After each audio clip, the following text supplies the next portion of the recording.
Bienvenue pour de nouvelles colos. Si au menu aujourd'hui, comment bien fixer ses prix pour des créations en pâte polymère sur Etsy pour ma part. J'espère sincèrement que cette vidéo vous aidera. Si vous avez des astuces ou des conseils que vous utilisez vous pour fixer les prix, peu importe la catégorie de produits que vous faites, n'hésitez pas à me le faire savoir dans les commentaires. Également, si vous voulez faire un petit peu de pub sur votre Etsy, j'ai tout plaisir. Je sais qu'on est une petite communauté, mais quand même, ça se peut que votre travail intéresse certains. J'arrête de parler parce que cette vidéo s'annonce très croustillante. Alors c'est parti. La création aujourd'hui que je vais calculer le prix, c'est une petite collection de porte-clés œil qui arrive très prochainement sur ma boutique Etsy, donc restez connectés. On va vraiment tout calculer, la pâte polymère, les après, le temps que ça m'a pris, vraiment tout. C'est pour ça que je vous conseillerais en fait d'avoir un petit cahier pour tout noter, une calculatrice, un crayon et pourquoi pas vos factures avec les prix des commandes ou sinon le site à côté de vous. Et également, si par exemple comme moi, j'achète en euros mais je vends mes créations en dollars, d'avoir une application qui convertit les prix pour vous. L'étape sera de calculer la pâte polymère. Pour 56 grammes, j'en ai pour 2,22 $. Maintenant, je veux savoir combien est-ce que j'ai d'argent dans cette pâte polymère. Pour le savoir, il faut la peser. Et donc, je prends une balance. Donc j'ai pris celle de ma cuisine et je suis venue la peser. Comme vous pouvez le constater, j'ai gardé les après. Si vous voulez que ce soit très précis, venez peser vos après séparément et soustrayez ce qu'il y a de plus. Moi, ce que j'aime bien faire aussi, c'est juste enlever comme ça le plus possible, là faire déborder les après comme ceci. Et j'en ai pour 8 grammes. Une fois que j'ai calculé la pâte polymère, j'ai trouvé 0,32 $ pour les 8 grammes. Maintenant, on va passer aux après. J'ai commencé par des porte-clés. Pour un paquet de 50, ça me coûte 3,17 $. Maintenant, je fais encore un produit croisé et j'ai trouvé que pour un porte-clés, je paye 0,06 $ que je viens arrondir à 0,10 sous. 10 $, pardon, ce qui veut dire 10 sous. Maintenant, je suis venue calculer les après pour les breloques. Pour un paquet de 80 breloques étoiles, j'en ai pour 3,43 $. Encore une fois, je divise et je trouve que ça me donne 0,04 $ que j'arrondis à 0,05 $ qui donne 5 sous. Je fais la même chose avec les bélières. Et donc pour un paquet de 50, j'en ai pour 4,06 $ et donc pour une seule bélière, j'en ai pour environ 10 sous. Donc voilà la bélière. Et voici la breloque, pardon. Comme ceci. Si vous voulez plus de détails sur les après que j'achète, n'hésitez pas à aller voir mes précédentes vidéos, mes commandes Fimo. J'essaierai de vous les insérer dans le petit i. Maintenant pour les anneaux de jonction, c'est très compliqué de fixer un prix parce que la plupart du temps, les boîtes viennent par 1700 anneaux pour environ 4 €, ce qui nous donnerait 0,001 sous, quelque chose comme ça, 0 $ plutôt. Ce qui est vraiment très minime, donc bon, franchement, c'est vous qui voyez. Moi j'aime bien mettre 5 centimes parce que je trouve que c'est pas énorme et en même temps, il y a sûrement des choses qu'on oublie de compter au fur et à mesure. Mais après c'est apte à vous, peut-être que vous trouvez que c'est trop, peut-être vous les enlevez. À un moment donné je me dis si à chaque fois je pense comme ça, je paierai jamais mes anneaux de jonction, les gens paieraient jamais et je les donnerai gratuitement, ce qui n'est pas le but ici.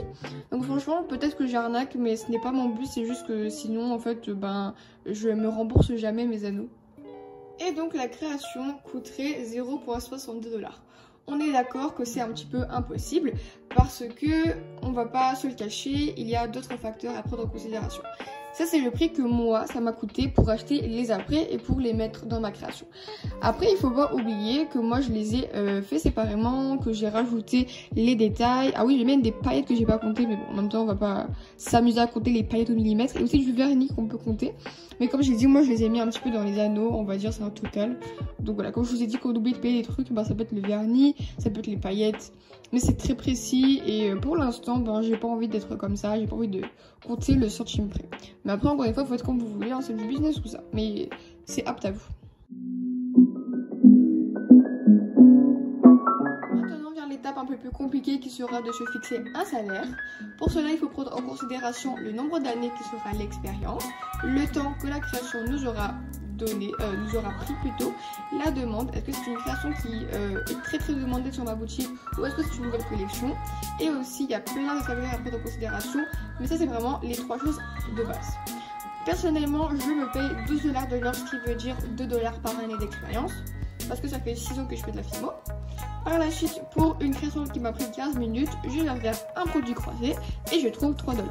Maintenant, ma création va me coûter 3,62 $. Je rajoute 35 sous qui est le prix de la fiche produit que Etsy me prend, Etsy me charge. Donc c'est 0,25 $ américains que je viens convertir en dollars canadiens. Ça me donne 3,97 $. Sur ce côté, on peut arrondir à 4 $ ou continuer à rajouter de l'argent parce que ce n'est pas fini.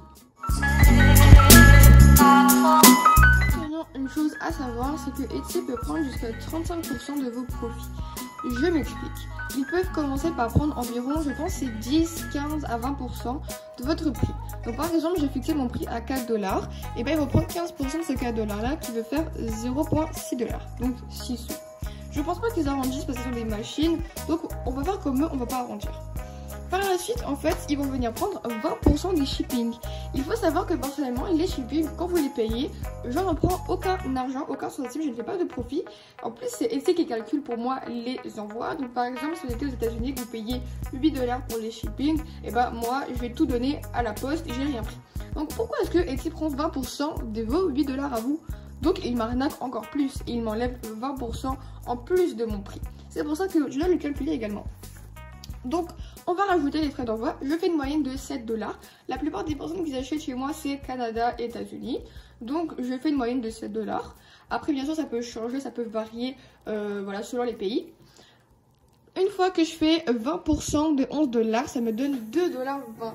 Imaginez, ils vont me prendre environ 2,80 $ des profits.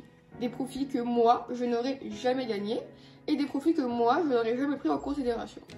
Et voilà 2,80 $ que Etsy m'aurait pris de mon 4 $, qui m'aurait fait 1,20 $, il me semble, quelque chose comme ça. En tout cas, je m'aurais bien fait arnaquer. C'est pour ça qu'il est obligatoire de l'additionner, ce qui me donne 6,08 $. Maintenant, une fois que c'est fait, je peux rajouter des profits. Donc, on peut rajouter 5%. Je les rajoute également pour l'emballage. Si vous voulez, je pourrais faire une partie 2 où j'explique comment calculer l'emballage tout seul. Donc, ça me donne 35 sous. Et donc, la création, au final, m'aura coûté, ou plutôt, vous allez la payer pour 7,15 $. Et bien sûr, si je ne l'avais pas vendu sur Etsy, mais en personne, j'aurais enlevé les 2,80 $ et les 35 sous pour les shipping. Pas les shipping, mais la fiche produit. Donc ça vous aurait coûté beaucoup moins cher en personne que sur Etsy. Après, Etsy, c'est une plateforme internationale qui nous apporte du trafic. Donc on paye également le trafic et la visibilité. Voilà, la vidéo touche à sa fin. J'espère vraiment qu'elle vous aura plu et qu'elle vous aura aidé. Si ça a été le cas, n'hésitez pas à me le faire savoir dans les commentaires. Et nous on se dit à très bientôt pour de nouvelles pépites. Bisous!